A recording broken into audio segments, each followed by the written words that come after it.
to teleport instantly as a hologram, to be at the office without a commute, at a concert with friends, or in your parents' living room to catch up.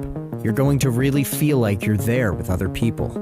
You'll see their facial expressions or body language, Zuckerberg said.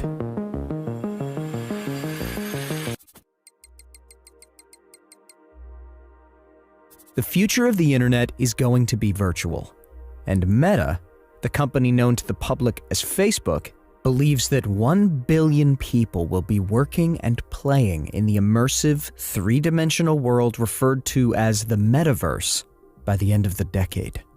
What is the Metaverse? Apparently, it's the next big thing. The term Metaverse, a contraction of meta and universe, refers to a virtual world in the science fiction novel Snow Crash, where it first appeared in 1992.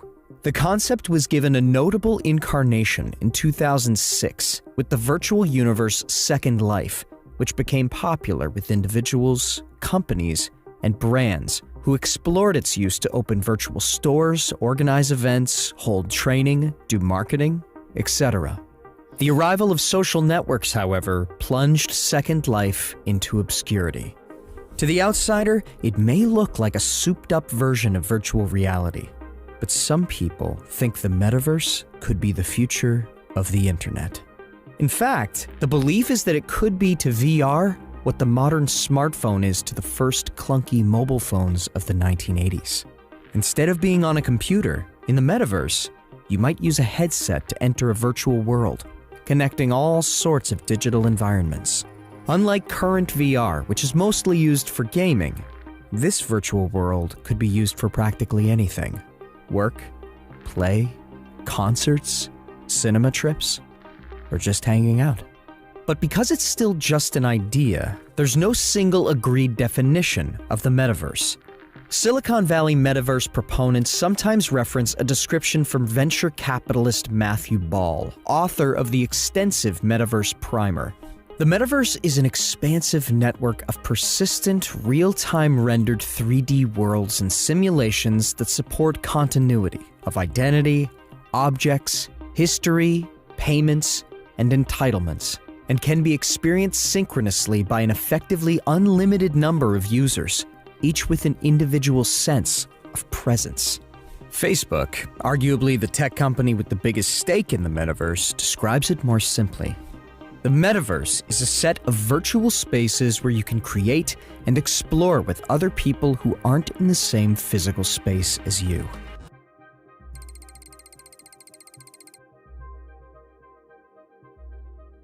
We believe the metaverse will be the successor to the mobile internet, Facebook CEO Mark Zuckerberg said at the company's annual developer conference Thursday, where the company said it is officially changing its name to Meta.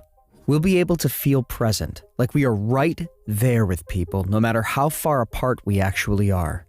We'll be able to express ourselves in new, joyful, completely immersive ways, he said.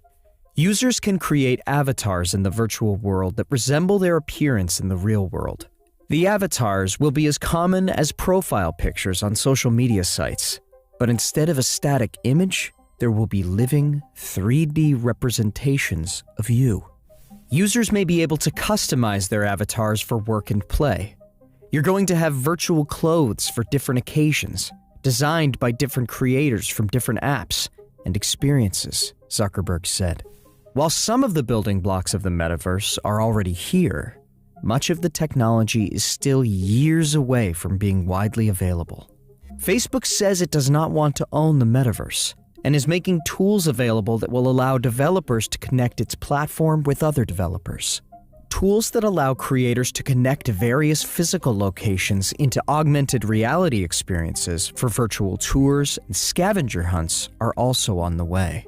Zuckerberg said these tools will allow for a lot more commerce and help grow the overall metaverse economy. Zuckerberg, for one, sees great promise in the metaverse, and it's a factor behind his company's investment in products such as the Oculus virtual reality headset. Computer graphics chip maker NVIDIA Core wants its Omniverse platform to power some of the underlying frameworks, as does software maker Unity Software. Video game developers such as Roblox Corp and producers using Epic Games Inc. and Microsoft Corp. all want a piece of the pie. Roblox is also in China through a joint venture with Tencent Holdings Limited, which launched a parallel platform that follows the rules set by the Chinese government's censors. Tencent also has registered a slew of metaverse-related trademarks for its own social app, QQ. TikTok owner ByteDance Limited has plowed money into VR headset maker Pico and mobile game maker Reworld. There are even specialist consultancies such as UK-based Dubit to help companies move into the metaverse. And don't forget payment providers and cryptocurrencies.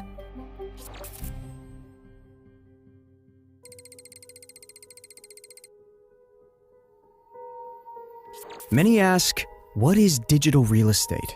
Is it an opportunity? Is it a real investment? It is a blank space to build whatever you want. And yes, it is a real investment. Taking a step back might be instructive here. In the transfer of real-world real estate, dollars are exchanged for real property, and the transaction involves banks, finance companies, lawyers, and title companies. In a similar manner, virtual real estate is exchanged, usually for virtual currency, often in the form of non-fungible tokens, NFTs. Non-fungible tokens are distinct from each other and limited in volume. These transactions are enabled by the blockchain, a digital ledger that is duplicated and distributed across a database.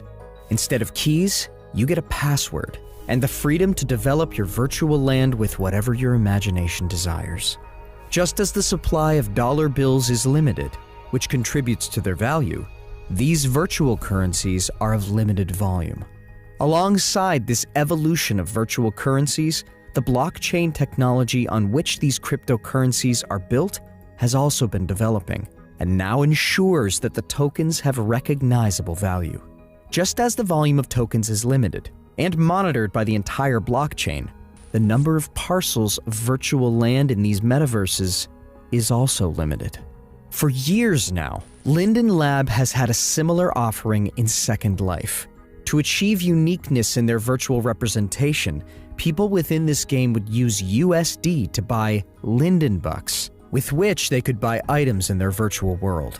With some minor changes, this seems to be the foundation of the current business model in newer virtual worlds, such as Decentraland, The Sandbox, CryptoVoxels, Somnium Space, and Axie Infinity, to name a few. It's entirely fair to be skeptical of digital real estate investing. A logical question to ask would be, who might profit from digital real estate investing? The answer, before 2020, might well have been nobody. However, the coronavirus pandemic has shifted the way in which people interact. Humans are social beings, and people have an innate desire for interaction. Digital real estate allows people to socialize and engage with others safely. And there is also commercial merit to the metaverse, particularly for large and even medium-sized enterprises. Virtual land allows these businesses to market their products in new spaces to new audiences and serves a vital CRM function as well. The metaverse will eventually become an extension of our real-world economy. Being able to build, trade, and invest in products, goods, and services may rely on NFTs as the foundation for value creation. If NFTs become a commonly adopted tool for trading such goods, they could help accelerate the use of XR ecosystems as places people go to combine elements of the digital economy with their offline lives. One way to think of this process is how the App Store encouraged businesses to digitize their operations so that consumers could experience and pay for their products and services from any location. This legitimized the idea that retail and digital need not be separate, paving the way for a whole host of use cases that might not initially have made sense. For example, it is plausible that Peloton, a company producing exercise equipment and video-streamed fitness classes, would not exist without the App Store. Without a widely adopted medium for digital consumer experiences, a service literally grounded in physical activity would have a weak business case for going online. A successful vision of the metaverse sees transformations like these taking place at an accelerated pace and universal scale. But can today's smartphones handle it? The metaverse won't reach its full potential without ultra-fast, low-latency internet. A case in point is the online world Second Life, which came out before smartphones caught on and lost its appeal in part because they couldn't provide real-time on-the-go interactions. Today's fourth generation, 4G, connections can just about support multiplayer apps like Fortnite, but can't handle hundreds of concurrent streams of time-sensitive data. This is why mobile carriers around the world are spending billions of dollars on building 5G networks.